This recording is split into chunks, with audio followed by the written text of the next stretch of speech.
GTV for unity and development. أعوذ بالله من الشيطان الرجيم. بسم الله الرحمن الرحيم. الحمد لله رب العالمين والعاقبة للمتقين ولا عدوان إلا على الظالمين. لا إله إلا أنت سبحانك إني كنت من الظالمين. لا إله إلا أنت سبحانك إنا كنا من الظالمين. ثم الصلاة والسلام على رسول الله صلى الله عليه وسلم. صلوات ربي وسلامه عليه.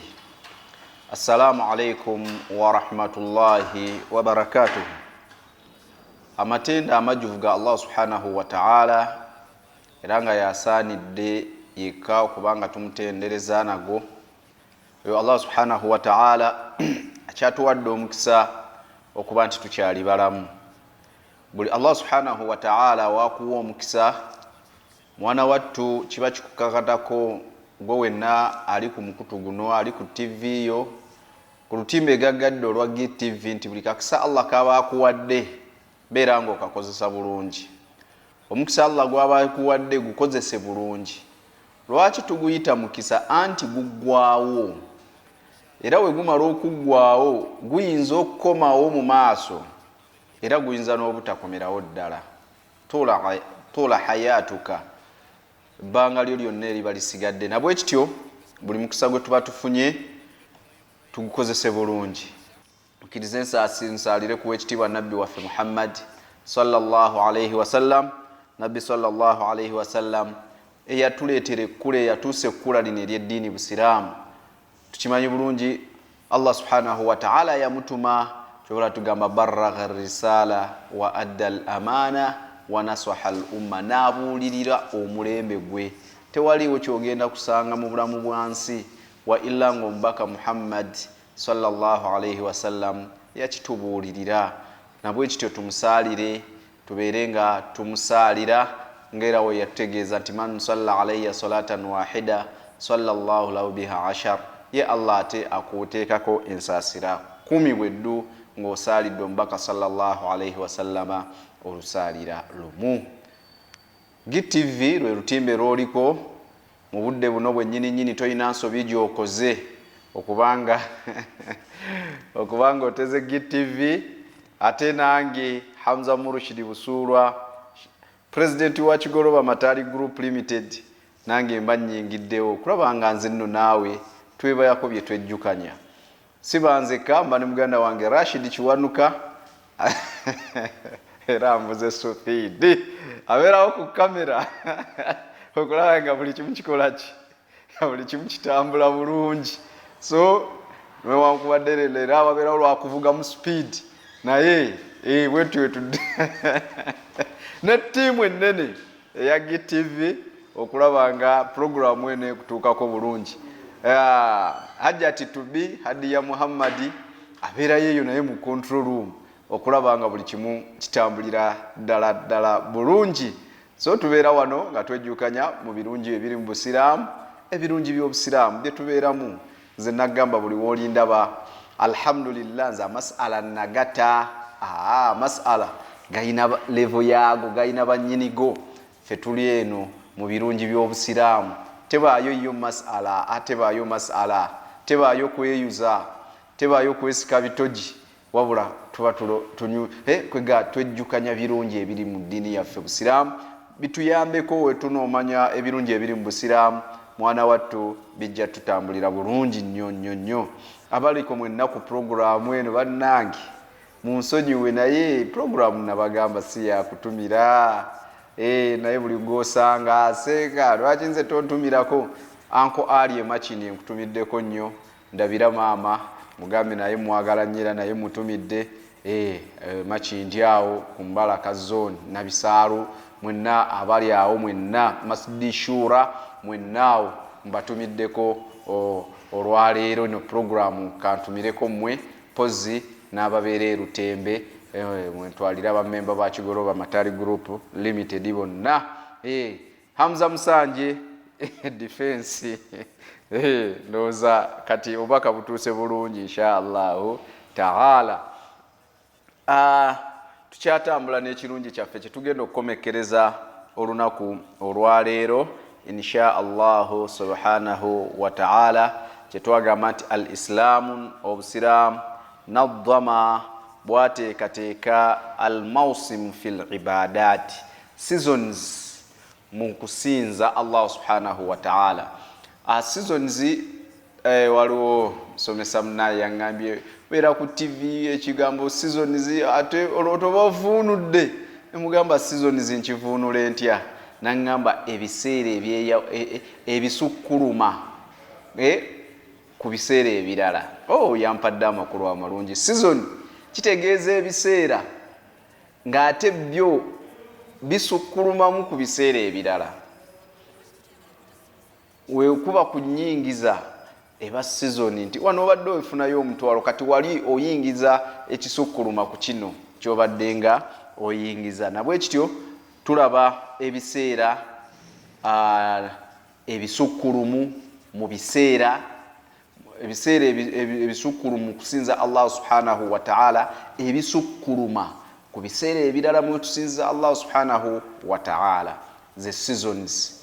Twajja twalaba ya Ramadan kyenkakasa nti mujjukira bulungi tubaga nti eyo Ramadani ze zimu ku seasoni omwana Adamu omusiraamu omuttaka atya Allah we gy'alina otuukamu n'akozesa bulungi ekiseera ekyo ekya Ramadan. Darasa yaffe yasembayo oba eyayita twalaba ebiseera ebirala nga twabijja mu suratu Tawba, emyezi ena egy'emizizo, emyezi ena nga n'olwaleero tukyali mu myezi egyo ena. Ebyo ebiseera nno mwana wattu twalaba nga byankizo nnyo, bifuna twaligambye ofuniramu amagoba mangi woba osinzirizaamu Allahu subhanahu wa ta'ala. Era hadith twagiraba, aya twagiraba mu suratu Tawba eya 36 ne tulaba ne hadithi ya Abi Bakaratan radiyallahu ta'ala anhu nga tutegeeza nti as-sanatun 12 shahara, omwaka gulimu emyezi 12, minha arba'atu hurum, mweje emyezi 12 mulimu emyezi ena nga gya mizizo.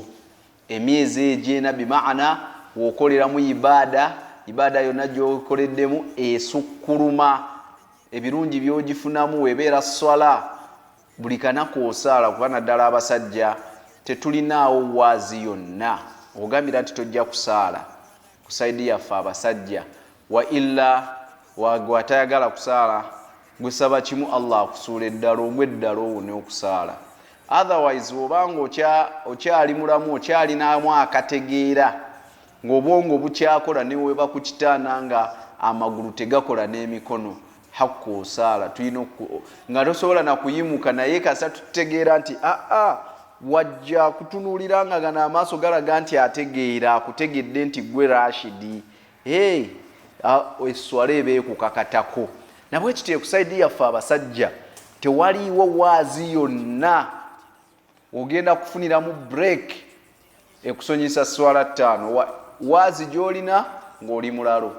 Ku ffenna abali ku TV abatulaba n'abatulabira ku mitimbagano ku masimu gammwe ne ku kompyuta zammwe, ani ayinza okuddamu awo n'akola ki ne yeegomba okugwako eddalu kazibe ennaku 5? Kale ke olube lunaku lwagamba senga Katonda ansuulamu ku ddalu wano, teri yakyagala era teri yayinza kisaba. Nabwe kityo toyinaawo waazi yonna wogenda kuwummulira kusaala.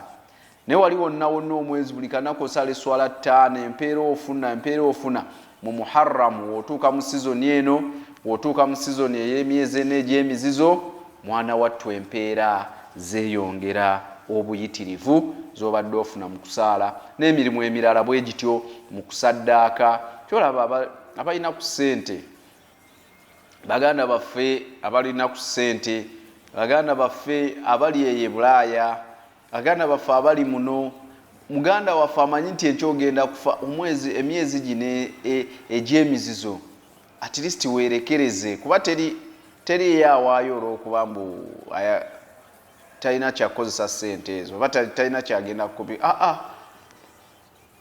Era baba n'ebyo bikozesa ne wabula kibeera kwerekereza n'ogamba neeno kanteekeyo n'eri kanteekeyo. Nabwe kityo gino emyezi gikozese nnyo okubanga oteekayo ku akawunti yo emirimu emirungi egiwerako.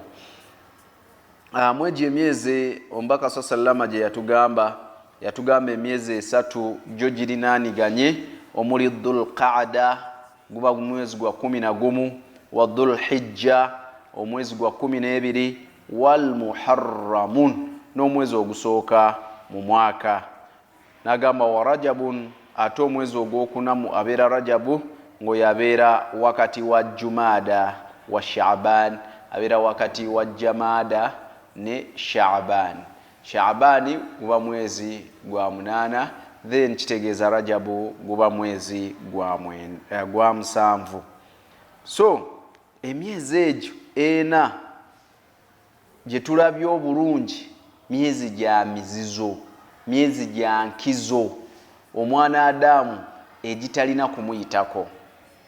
Kyova olaba twakyogerako naye kankikkaatirize, mwegyo emyezi 3 egirinaaniganye, Allah mu mwezi ogw'12 gwe tuyita Dhul Hajji yaddira ennaku 10 n'ateekamu nga ibaada zonna okutambulira obusiraamu nga zonna ziri mu nnaku ezo 10, okusiiba, okwawula Allah. Tewaliiwo kaseera abantu ke baawuliramu Allah subhanahu wa ta'ala nga bwe bamwawulira mu nnaku 10. Lwaki? Abantu bayitirivu. Olwaliwo batugambye baadde obukadde kumpi 25 bonna babeera ku Kaaba mu kifo kimu nga batendeza Allah subhanahu wa ta'ala. Ekyo tojja kisanga kizibu kya kusanga. Naye mwezi ennaku 10 Allah bamwawula, abasiiba ne tusiiba, abasaddaaka ne basaddaaka. Lwaki?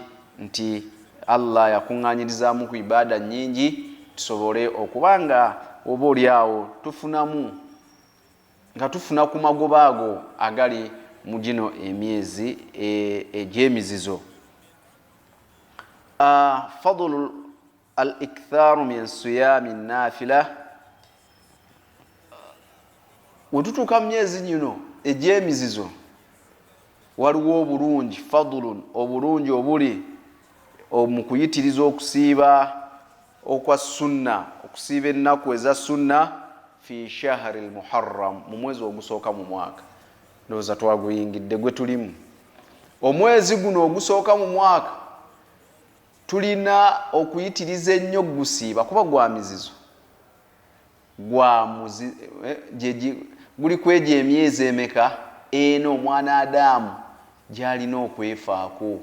Nabagamba nti abamu batuuka mu season zinga zino mwana wattu ne bateefiirayo, ne batafaayo nga balinga abali era mu myezi egisigadde.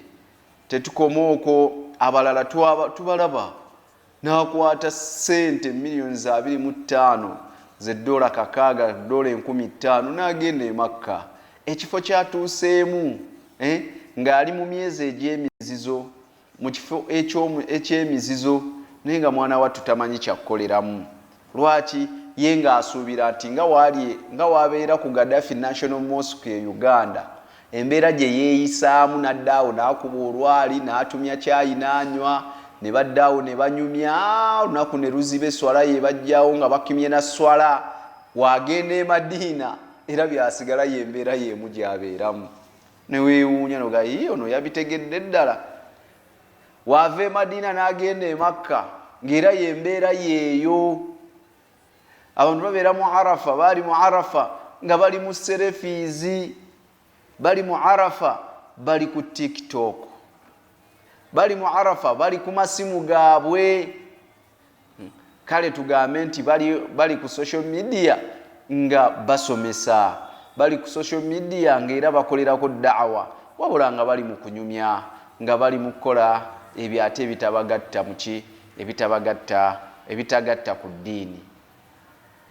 Nga bayinza okuba kale tebafuna musango, naye nga nti n'empeera tebafuna, naye nga wa maadhalika yakutte ssente, yalese famire, ekisingira ddala ali mu myezi gya mizizo. Sizoni, saaba sizoni. Ekyokubiri ali mu kifo eky'emizizo. ekifo Allah bifo Allah bye yasitula nga mu bukadde obuli mu biliyoni 2 ez'abasiraamu ng'ali mwezi miliyoni 2.5 ezagenze mu kifo ekyo nga Allah yamulonze, naye ate n'atuuka mu bifo ebyo, n'atuuka e Makka oba e Madiina oba obabwa, naye n'abanga tamanyi kyakukoleramu. Lwaki? Kuba season abatamanyi nti ali mu season, tamanyi nti ali mu season ye gy'alina okukola obulungi. Nabwe kityo kyova abantu bategeeza season zino, oba oliawo oba ofunye omukisa, ng'ofunye omukisa, kuba guba mukisa, Allah alonda bulunzi n'agamba gwe leero ojja kgenda mu umura, gwe sigala, gwe murushidi osomesezza nnyo abantu, naye ogira obeera awo e Uganda, ogira okyabeera ku TV, ku GTV, n'olaba oli Allah ate n'amulondayo wadde tamanyi kusoma Al-Fatiha, bw'atyo Allah alondamu gw'ayagala n'amutwala ku nnyumba ye. Naye oba olondeddwa ngo Allah akulondedde mu sizoni, munakutwala mu bifo ebisukkulumu, omanyi by'ogenda okukolerayo. Kati egimu ku myezi egy'emizizo, egimu ku myezi egy'enkizo mu Busiraamu, Allah we tulina okukolera ennyo ibaada zaffe tufunemu empeera empitirivu, ye Muharramun, ono omwezi gwe tulimu. Kwemu bye tulina okukoleramu ikthaaru, kwe kuyitiriza ennyo okusiiba mu mwezi guno ogwa Muharram. Abasobola okusiiba musiibeeko, otufu tuli emmere goge mazima, era emmere ewooma n'ebyokunywa biwooma, era waliwo abaddu nga Allah subhanahu wa ta'ala bo okusiibako Ramadhani emala kutuuka agaseeka ne Ramadhani ogisiiba lutalo osaaga nabanadamu haku linaga seeka lamanzaani ogisiiba lutalo, era singa nayo teyali nti nno yabwatteeka saalisiibye. Ate gongamba okusiiba simanya Mande lwakuna nnaku njeru, kati oli ku Muharramu. Abasiiba basiibe, nze nja kukola ibaada endala. Naye ebimu ku nnaku ebirungi ebiri mu nnaku zino mu mwezi ogwa Muharramu kwe kuyitiriza ennyo okusiiba mu mwezi guno. Waki hadithi ya Abi Huraira radiyallahu ta'ala anhu qala, agamba qala Rasulullahi sallallahu alayhi wa sallam, yagamba omubaka wa Allah kusaasira n'emirembe bibeere ku ye, afdalu siyam, okusiiba okusinga okubeera obulungi.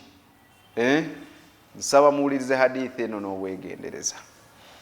Eri mu Sahihi Muslim, hadithi ya 1982, bawalimu mwenna abali eyo. Ate kati oba ne smartphone ogenda ku Mr. Google onyigamu bunyizi Muslimu ng'oteekamu namba ya hadithi 1982, nga hadithi ejja oba oyagala sharihi ya Luzungu ya Luwarabu ng'okona mu sharihi nga bakunyonnyola bulungi. Agamba Abi Hurairata radiyallahu ta'ala anhu, agamba nti qala Rasulullahi sallallahu alayhi wa sallam, yagamba omubaka wa Allah okusaasira n'emirembe bibeere ku ye, n'agamba nti afdalu siyamin, okusiiba okusinga okubeera okulungi, okusiiba nga kulungi nnyo, bimaana ng'okusiiba okwo Allah akwagala nnyo, ba'da Ramadhanan, oluvannyuma lw'okusiiba omwezi gwa Ramadhan. Kitegeeza okusiiba kwonna okukira okusiiba okulala kwonna ye Ramadhani. Lwaki? Anti Ramadhani mpagi, kyovulaba mu mpagi z'Obusiraamu, swawmu Ramadhani rukunu arabi, mpagi yakuna mu mpagi Obusiraamu kuno kwe butudde, mpagi yo namba okusiiba omwezi gwa Ramadhan. Era ne Allah yatugamba faman shahida minkum shahra falyasumhu, yenna asangiddwawo omwezi ogwo. Omwezi ki? Ogwa Ramadhani gusiibe, tteeko gusiiba okujjako nga oyina ekisonyisa nga wetutera okubibategeeza, naddala nga twolekera oba nga tuli mu mwezi omutukuvu ogwa Ramadhani. Kakitegeeza okusiiba omwezi gwa Ramadhani kwe kusiiba okuli ku ntikko kw'okusiiba okulala kwonna kubanga enkizo tugirabye nti ekisooka yo mpaji wosiiba ofuna empeera wogaana musango ng'olina obusobozi nga tolina kisonyiisa naye okukuddirira agambye shaharullahi almuharrama shaharullahi almuharrama gwe mwezi gwa Allah okusiiba omwezi gwa Allah ogwa muharram muharramu emyezi emirala gyonna Allah agambye emyezi giri 12 naye ate muharram agufudde mwezi gwa guyise gugwe baka sallallahu atugambye shaharullahi muharramun ay muharraman omwezi gwa Allah giri emirala jani era naye yagitonda era yaginako obuvunanyizibwa n'ekitegeeza guno yagusukkulumya ku myezi emirala gyonna so abasobola okusiiba omwezi guno mu mwezi guno ogwa muharram beera ng'osiiba tolina kugusiiba gwonna kuba omwezi gwe tusiiba omulamba gumanyikiddwa bulungi gwe mwezi gwa Ramadan naye kyategeeza wano mu hadithi eno mbaka Muhammad sallallahu alayhi wasallam nti abasobodde okusiibamu ennaku ekwegamba mu mwezi ennaku eziddirira okusiibibwa nga nnyingi omwana Adamu ayagala okusiiba yalizisiibye mu mwezi gwa Allah guno ogwa Muharram sooka obale Monday n'Olwokuna balamu ayamil bills ezo ziba nnaku nga mumeka kati osobola okwongeramuko nosiiba ennaku zo 20 nosiiba ennaku za 25 nosiiba ennaku zo 18 okusinziira ku busobozi bwo so yenna alina obusobozi omulimu omulungi egimu ku mirimu gy'olina okwesibako ennyo mu mwezi gwa Muharram kwe kubanga osiiba natugamba nti fihi yaumun ashura'i mwana wattu mu mwezi guno ogwa Muharram mwe muli olunaku lwe bayita Ashura lunaku olwa Ashura luliko ebigambo biyitirivu nnyo era kuliko qiswa mpitirivu okukamala naye nga lubeera lunaku lwa 10 mu mwezi guno ogwa Muharram lubeera lunaku lwa 10 the 10th day of Muharram olunaku olw'e10 mu mwezi guno ogwa Muharram baluyita yaumu Ashura agama an Ibn Abbas hadithi ngeva ku sahaba itibwa Ibn Abbas radiyallahu anhuma Allah basime bombiriri tata n'omwana qala yagamba qadima an-nabiy sallallahu alayhi wa sallam al-Madina ya yingira oba yatuuka mbaka Muhammad sallallahu alayhi wa sallama mu Madina faraa al-yahuda tasum yawm Ashura tasum yawm al-ashir nasanga abayahudi bebo abali bakiririza mu Nabbi Musa alayhi salatu wassalam abali ku milla eyo nga ya Nabbi Musa salawatullahi ta'ala wasalamuhu alayhi kati yabasanga abayahudi abo nga basiiba olunaku olw'e10 mu mwezi ogwa Muharram Nabbi sallallahu wano waliwo ebyokuyiga biyitirivu wano waliwo ebyokuyiga biyitirivu nnyo byensaba buli omu ali ku TV ye buli omu alina jampuli owawuliriza abeere nga tuganyulwa nayo tubifokasingako tubiteekako nnyo omulamwa mbaka sallama amala osanga abayahudi nga basiiba olunaku olw'e10 yawmu Ashura faqala ma hadha n'ababuuza abaffe ma hadha kiki ekyo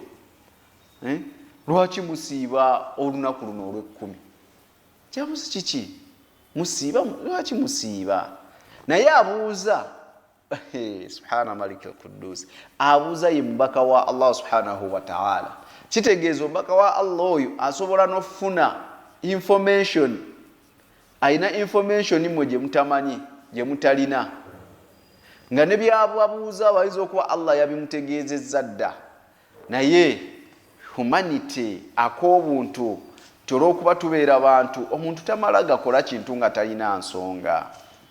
Kyembagambye nti hadithi eno erimu ebirungi naddala fe abawalimu. Tulinawo wano waliwo abawalimu nga yeeyaaga bejjana n'omubuuza owaayi mpozi malayika kyekuuma ejjana n'agikubuulira bulungi n'amala ogikubuulira bulungi n'omubuuza gw'ogiyambako gwa asisitanti waayo nti gwaggulirawo abagenda okuyingira ejjana eyo era n'abagifuluma gw'ogenda obbakola ki. Oli ayingiza muntu ejjana ku makya ziba ziwera mu 7 ate n'amufulumya mu jjana n'amuteeka mu muliro olw'okuba alina kyamulabyeko kyakoze. Naye omubaka Muhammad sallallahu alayhi wasallam kasita yalaba bano abayahudi nga basiibye olunaku olwo olw'10, omubaka sallama yababuuza n'eggonjebwa nga mwetowaze n'ababuuza ma hadha, kiki ekyo? Bimaana kiki ekyo kyemusiima? Limadha tasum, lwaki musiiba? Qaalu, ne bamuddamu omubaka Muhammad sallama bamwanukula bamugamba hadha yaumun salihun, luno olunaku lusufu. Allah, luno olunaku lulungi nnyo, luno olunaku lulungi nnyo nnyo nnyo nnyo. Hadha yaumun najah, hadha yaumun najah Allahu bani Israil min aduwihim. Lwe luno olunaku Allah subhanahu okumanya lulungi nnyo, luno olunaku Allah subhanahu wa ta'ala lwe yataasa n'awonya abaana ba Isirayiri n'abajja ku muki n'abawonya ku mulabe waabwe. Allahu akbar walillahi alhamd. N'abajja ku mulabe waabwe. Omulabe waabwe yali ani? Yali Firauna. Yali Firauna alayhi la'ana. Farao eyali kabaka. Genda mu suratu, genda usome suratu Taha, kyafayo kino gye kisangamu nga Firauna jukira byonna ebyaliwo okuva gye biva Nabbi Musa alayhi salatu wassalam. Nina wano muganda wange subhanallah Sheikh Mulindwa dokita tusebo dokita gwenda bagwe nsinga okusanga gwata asomesa ebyafaayo tugireyo ko ku kyafu mu mwezi guno ogwa Muharram. Nsaba ngenda kukoonako kikoone naye gwe kijjeeyo mu bulamburukufu ekya Nabbi Musa alayhi salatu wassalam ne Firauna okuva gye kitandikira abantu baganyulwemu bategeere yawmu Ashura, bategeere omwezi guno ogwa Muharram. Ekyo nkusabye kisabe era ka message ogenda kasangako ku WhatsApp insha Allahu ta'ala. Naye wadde tetuli mu tarehe ne tulaba birungi bya Busiraamu, nange kankikoneko kati.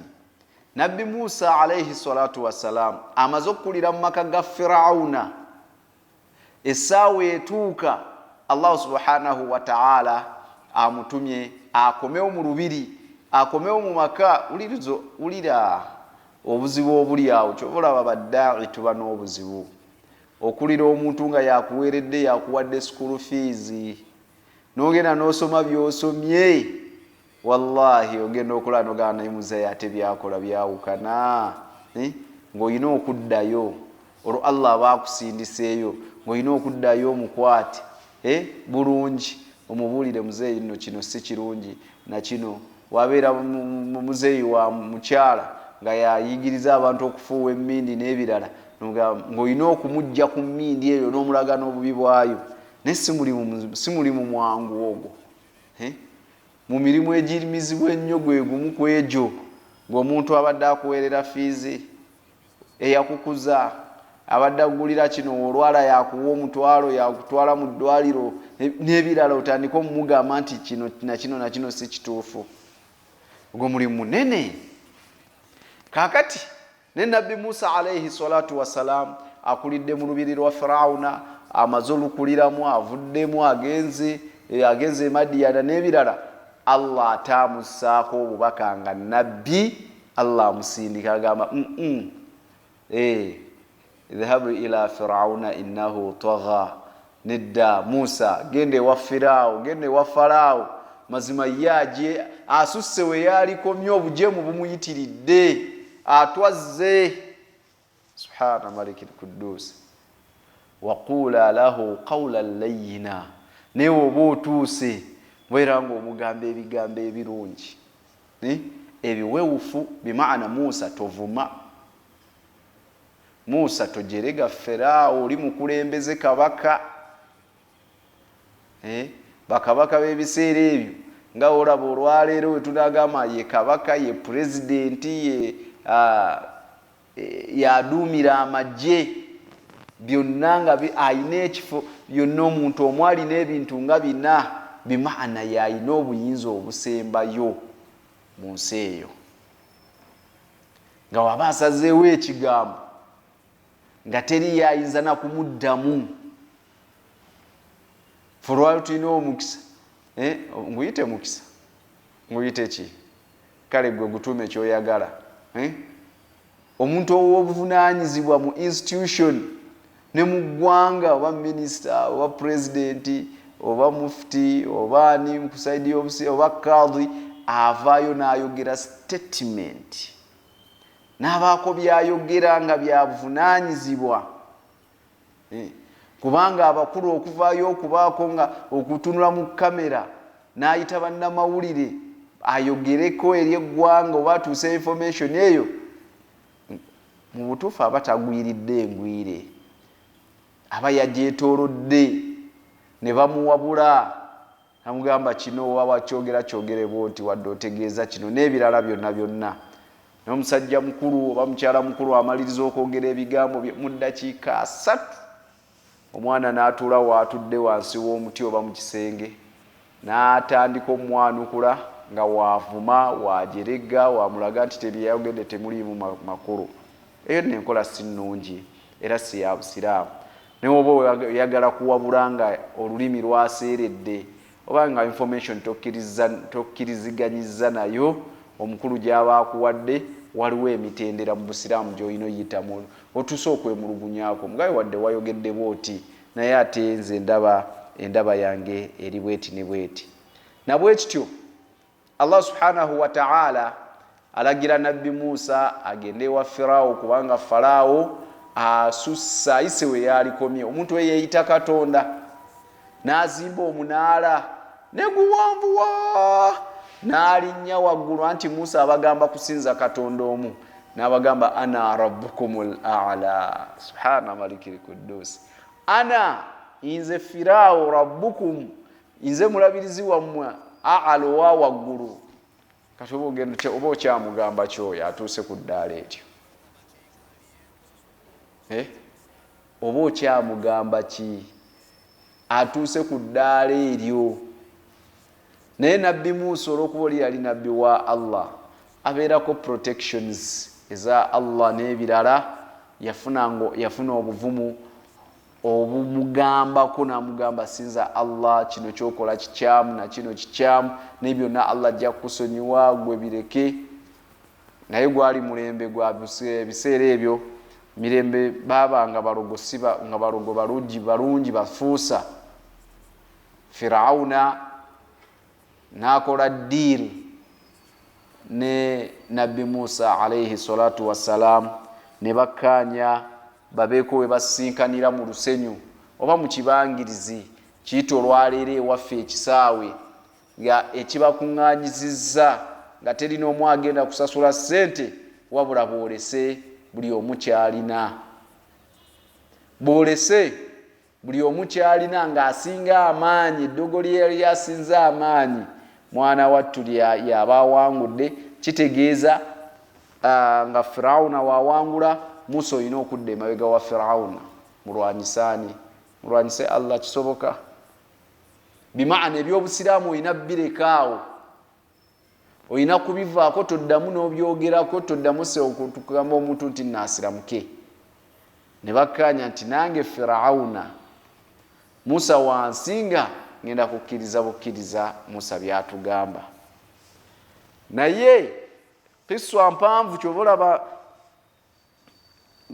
nsabye muganda wange agibabulira okuviira ddala gyeva bamala okwolesa bagambe tukitwale nti babaddewa Namboole oba Kololo ensi n'ensi etudde amalogo gayitinganye Nabbi Musa alayhi salatu wassalam Allah namulagira asuule omuggo n'agusuula omuggo ne muvaamu batugamba musota ne guvaamu ne gutandika okumira gino byonna byabano byonna abasajja abafuusa abazibu basobola okufuusa empologoma n'ababikka amaaso neyeekyange neekyanga bbiri ne mumulaba ng'afuusa empologoma ne mumulaba nga mpologoma ewedde emiki ewedde emirimu olw'obufuusa bwe baayina Nabbi Musa alayhi salatu wassalam Allah namulagira yasuula omuggo we yasuula omuggo ne guvaamu ekiramu bimaana abamufasirina abatugamba musota muvaamu omusota ne gumiramira obwabono bonna abalogo bonna ababaddewo obanga yeggwe mulogo saabalogo bakuyise kabaka akuyise ologooli era owangule ate ebibyo byennyini ne babimira ne babisaanyaawo kikyokola kasita baalaba nti ddiiru yali nti asinga yeddiini egenda okusigalawo buli omu ateeka okukkiriza munne Firawuna abasawo be bonna abalogo be bonna bo bagamba kimu amanna birabbi Musa wa Harun fe tukkiriza nabbi wa Musa ne Haruna tetuyina gafanansi fe tukkiriza abalogo omulogo akkiriza omulogo akkiriza newo n'oba osomye sura tutwaho eyo ojja kulaba nga bwe bamala okukkiriza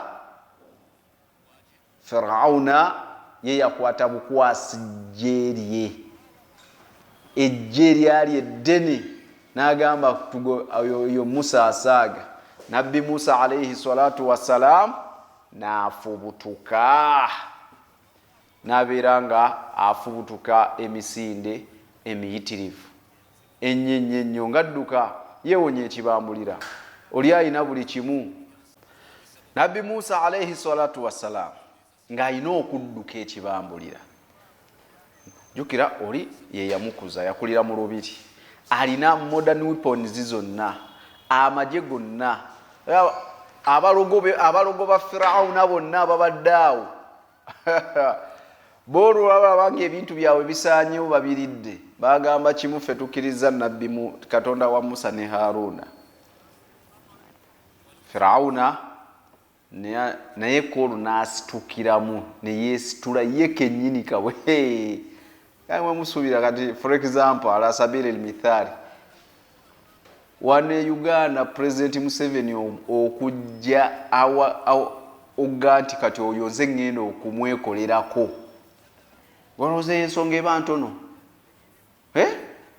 emujja mu State House n'atatuma butumi nagamba ekiki kale wendula ejje tugende nange wendi kamwegobere ani murushiri oyo kale walowooza mba mutono oba yenye asitula president eba nsonga ntono Firawuna yagamba neyange ensolo mugireete ne batandika okugoba Nabbi Musa n'abagoberezi bwe bano ababadde abalogo n'abalala abaali baasiramuka edda ne bamubagoba emisinde bajja babateega olw'okuba ensi baali bagimanyi bwe bagamba nti tuteebye wano pano ne basuula ennaana bagamba ate mu maaso balina ki mu maaso tewaliwo kyakkola awo we bateebye mu maaso nnyanja mu butuufu era yali nnyanja Nabbi Musa alayhi salatu wassalam ne batuuka ku nnyanja eyitibwa Red Sea eyo obwongo ne bwesiba ayina abasiraamu be abasajja babalengera bajja bano batono mu namba bali bangi bano tebalina byakulwanyisa bali balina amagezi negesiba paka Allah subhanahu wa ta'ala we yamulagira akuba omuggo ku nnyanja ennyanja neyawulamu amakubo 12 Allah namulagira kwaga amakubo 12 akwateke ekkubo limu bonna lye balina okuyitiramu ne bayingira ennyanja nga Allah amazzi agasibye subhana malikil kudus amazzi ebadde ennyanja Victoria nga atemyemu amakubo nga amazzi tegakyatambula bano ne bayitawo bano bagenda okutuuka ku nnyanja gye baali bamanyi ti shuwa ddiru we bategenda obbasanga nga mulimu amakubo kiwedde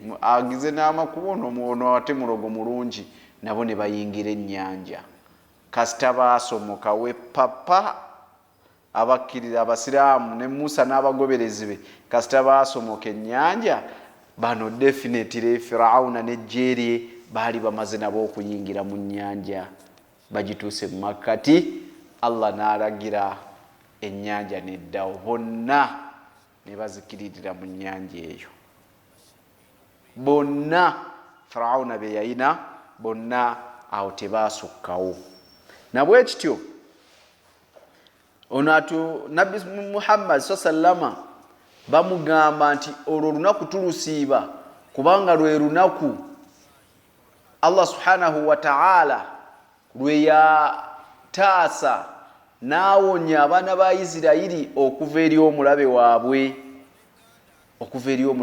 Firauna bannange Firauna yabonyaabonya abantu yabatemanga min khilaafi yewe wazanga omusango nga bakusimba wali nga bakutema batema omukono eno n'okugulu n'osigalawo nga tobalansinga abasajja bayinanga ebibonereza abo kuba bayinanga buli kimu kati olunaku olwo Allah lwe yawonya Nabbi Musa n'abagoberezi be lwali lunaku lwa 10 mu mwezi guno ogwa Muharram nabwe kityo Nabbi sallama bamutegeeza nti Nabbi Musa naffe lwe twawona faswamahu Musa era olunaku olwo Musa yalusiibanga faswamahu Musa qala we bamala omunnyonnyola ebyo byonna aho nno tuyigamu katini kanzijewo ekyokuyiga kimu bibiri tugende mu maaso ti aho tuyigamu nti osanga omuntu yenna ng'alina kyakola kirungi si kirungi nga tonnaba kwogera byawanawa webabeera baganda baffe mikwano gyaffe abali mu securities abali mu kwasiza amateeka aba keeping laws and orders ababiki nti omuntu ono Yesu ali ku luguudo avuga omuyimiriza n'ayimirira n'omusaba permit tagirina soka omubuuze lwaki toyina permit mubuuzeeko lema mugamba nti dda wali lema kujjayo mu dakiika budakiika omukuba ekipapula nedda tekiba kirungi Yesu oli ku mulimo gwo era naye aguwadde respect ekiraga nti aguwadde respect w'omugambye nti yimirira n'ayimirira ate mu kuyimirira takukoonye newankubadde oluusi yali badde akisobola kakati naawe ng'ali ku mulimo gwo ogukwasisa n'okugayidinga jangu wali omubuuze njagala ku pamiti yo nti sigirina lwaki toyina pamiti nga Nabbi Muhammad sallama we yabuuza bali nti lwaki mulusiiba yakunnyonnyola ga munnaye pamiti njirina naye njerabiddeyo ewaka nti kale tambula ogende ne munnaye nkya togyerabirayo ajja kgenda akwewuunya nawe akusabire kaga musajja omukyala namusanze era yabadde mukyala mulungi so okusooka okuwuliziganya fe abawalimu omuntu ayinza okuba alina edhambi lyakola nga tonnaba kumwabya kumubaaga nga tomusanyalazza sooka omubuuze naye lwaki okola kino ki ekikozesa ensonga bweti ne bweti mwana wattu ajjajje ayinza okukubuulira ensonga n'obeera nga weewuunya, either n'agikubuulira nga naye muluma naga munayengezezzaako naye nange ndabiraawo abo bangi tubasinkanye ng'alina kyakola omubuuza alagamba munaye nange simanyi naye nteekaako mu dduwa. Omulala ayinza okuba akikola nga tamanyi nti nno kirimu n'akabenje naye nga omubuuza naye lwaki okola wooti ne wooti, nga wanaakunnyonnyola mu bigambo 2 mu ddakiika 2 ojja funa solution gy'omuyamba. Abakwata obuzindaalo abawalimu, gwe n'okwata omuzindaalo n'ovuma oli asoma edduwa ze n'otandika omuteekako buli kimu kyoyagala, oyo munnabbidaa, oyo mukafiiri, oyo tajja yingira najjana, oyo tajja omuliro, alina ekifo mu muliro. Lwaki? Asomera abafu edduwa. Ne weewuunya ensi ate asomera abantu edduwa, akuŋŋaanya abantu n'asomera ku baafa edduwa, ate yagenda oyingira omuliro, yagenda okukola kino na kino. Sooka omubuuze naye lwaki musobera? Kale gwe togisoma, kati ate agisoma omumanyi, lwaki osomera? Naye lwaki musomera abantu edduwa? Muna ekifo ekitusomya edduwa bweti ensonga bweti ne bweti, Allah yagamba bwati ne bwati, ffe ne tutegeera bwe tuti ne bwe tuti. Naye nze nga nategeera, nze ate eyo aya eyo wagitegeera bubi, aya netegeeza kino na kino na kino, ne mufunamu omunaakasha ogw'omulungi, okutali kwevuma, okutali kweweebuula, okutali kweteesaako bulabe. Kaakati we bamala obbimugamba omubaka Muhammad sallallahu alayhi wasallama n'agamba qaala fa ana ahaqqu bi Musa minkum. Kakati mwe muba mu lusiiba Abayahudi, fa ana atenze Muhammad sallama nze mbasinga okuba ne haqqi, nze mbasinga okuba ayagala oba omwagaze ennyo oba ow'okulusegere ennyo ne Nabbi Musa alayhi salatu wassalam okusinga mmwe. Faswamahu ne Nabbi sallallahu alayhi wasallam n'alusiiba tekikomooko, wa amara bisiyamihi, n'alagira n'abakkiriza abasiraamu n'atulagira tubeere nga tulusiiba. Ebyo nneyo hadithi ebeerawo yaliwo before Ramadan nga tewaliwo okusiiba kwonna basiraamu kwe basiiba. Okwo kwe kusiiba mu busiraamu okwasookera ddala ku mulembe gw'omubaka Muhammad sallama kwe baasooka okulagira, kuba kyali kyalagiro kya Nabbi sallallahu alayhi wasallama okusiiba olunaku olwo olw'ekkumi olwa yaumu Ashura, olunaku olw'ekkumi mu mwezi ogwa Muharram, omwezi ogusooka mu omwaka ogw'obusiraamu. Oluvannyuma Allah yalagira tusiibe Ramadan, ekiragiro kya Ramadan we kyajja ne kisangulawo ekyokusiiba olunaku luno olw'omwenda nga olw'obuwaze, ne lusigala nga luli mu sunna. Lusigala nga oba olusiibye fabiha wa ni'ima, kirungi. Oba tolusiibye nga tolina nsonga yonna nga sijja siiba, era tolina musango gwonna gw'obuzizza mu maaso ga Allah subhanahu wa ta'ala. So nabwekyo we batugambye Abayahudi bo bagamba ekibasibye olunaku olwo lwe baawona omulabe waabwe. Naye omulabe omuntu ng'akuliisizza akaliigombe, Allah n'amukugirawo n'amukutaasaako, ng'okimanyi essanyu lyoba nalyo. Era wahuwa al-yawm, era lwe lunaku alladhi stawaita fihi safina ala al-judi faswamahu Nuhu shukran. Era lwe lunaku lwero lwennyini nnyini Allah subhanahu wa ta'ala we yatebenkeza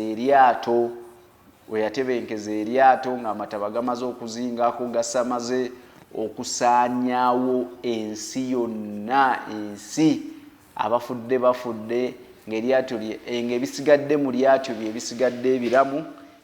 Kati olunaku Allah lwe yatebenkeza eryato eryo ng'amataba gaweddewo oba gakendedde, lwali lunaku lwa 10 mu mwezi guno ogwa Muharram, mwezi yaumu Ashura.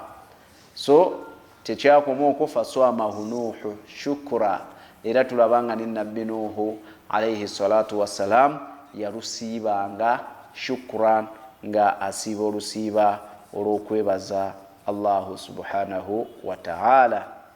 Fadlu siyamu ashura, birungi ki bye tufuna singa omuntu aba asiibye olunaku olwa ashura. Hadith kanjite mu bwangu kubanga obudde bwo butambudde. Ya Ibn Abbas radiyallahu anhuma qala agamba ma ra'aytu nabiyya sallallahu alayhi wa sallama yataharra siyama yawmin fadallahu ala ghayrihi illa hadha al-yawm ashura wa hadha ash-shahr yani shahr Ramadan. Ibn Abbas atugamba nti omubaka sallallahu alayhi wa sallam teyamulabako ngeri gye yali alulunkana kusiiba nga we yamulaba nga alulunkana okusiiba olw'oyo mu Ashura ng'oggyeko omwezi gwa Ramadan. Bimaana nti olunaku omubaka sallallahu yayagalanga ennyo okusiiba lwali lwa yawmu Ashura oba nga oggyeko omwezi ogwa Ramadan oba omwezi omutukuvu ogwa Ramadan. Waqala nabi sallallahu alayhi wasallam, era nabi sallallahu alayhi wasallam yatugamba siyamu yawma ashura, okusiiba olunaku lwa Ashura, inni ihtasaba ala Allahi an yukaffira sana allati qablahu. Allah subhanahu wa ta'ala n'olusiba ng'okakasa ti Allah agenda kuwa empeera, Allah akusonyiwa ebyonoono byo, amazambi go ge wakola omwaka mulamba emabega. Nabwe kityo rawahu Muslim. Fenna tuli basobya kullu ibn adam khata wa khairul khata at-tawwabun ay at-tawwabin. Fenna tuli basobya tusobya Allah subhanahu wa ta'ala, naye omusobya asinga obulungi yoyo omusobya yenenya. Woba ofunye omukisa nga guno n'osiiba olunaku lumu, Allah n'akusonyiwa amazambi n'ebyonono bya mwaka mulamba, olwo olunaku we lunaavaawo ojja kululinda, Yesu lujja kukomawo, naye toyina garanti nti we lunadda mu mwaka ogujja oliba okyali mulamu. Kyenabagambye nga ntandika pulogulamu y'olwaleero nti omukisa buli omu gw'aba afunye, please gukozese bulungi, Allah subhanahu wa ta'ala asobole okugogga gunyolamu. Nga tumaliriza ebyo byonna sizoni zeezo Allah yazituteerawo. Lwaki yazituteerawo? Wa hadha min fadlillahi alayna, nabwe kityo obonno bwe bulungi Allah bwatulinako bwatwagaliza, an a'tana bisiyami yawmi, nga atuwa okusiiba olunaku lumu, just yawmun wahid, olunaku lumu, takfiru dhunubi sana, ate n'atusonyiwa amazambi ga mwaka mulamba. Kana milla wallahu dhul fadli al-azim, nabwe kityo Allah subhanahu wa ta'ala dhul fadli, mulungi muyitirivu wa kuba na birungi, azimu ebinene. So yatuteerawo season zeezo tuzikozese, tuleme kumwekwasa ku yaumul qiyama.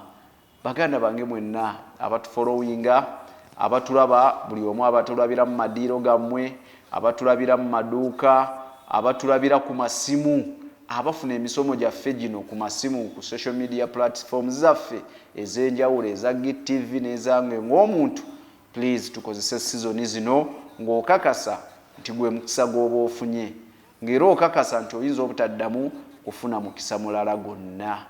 Mukkirize ekirungi ekyo tukimaliriza olwaleero bwe tutyo nga tugamba nti Allah yatuteerawo season ezo oba ebiseera ebyo n'ebifo nga we twabiraba olw'obulungi bwatwagaliza tusobole okuyingira ejjana ye, ennyumba ye ey'emirembe. Rabbana taqabbal minna innaka antas samiul alim wa tub alayna ya maulana innaka antat tawwabur rahim. Allahumma la mani'a lima a'tayta wa la mu'tiya lima mana'ta wa la radda lima qadayta wa la yanfa'u dhal jaddi minkal jadd. Rabbana atina fid dunya hasanatan wa fil akhirati hasanatan wa qina adhaban nar. Wa sallallahu ala sayyidina Muhammad wa ala alihi wa ashabihi wa sallim walhamdulillahi rabbil alamin. Sigadde ndi Sheikh Hamza Murshid Busurwa, president wa Kigoloba Matali Group Limited, madde ne muganda wange ku kamera Rashid Kiwanuka ne Hajjati Hadiya Muhammadi naye abaddeeyo ku control room okulaba nga programu ebatukako bulungi. Tusinkane mu kirungi ekinaddirira insha Allahu taala. Assalamu alaikum wa rahmatullahi wa barakatuh. GTV, for unity and development.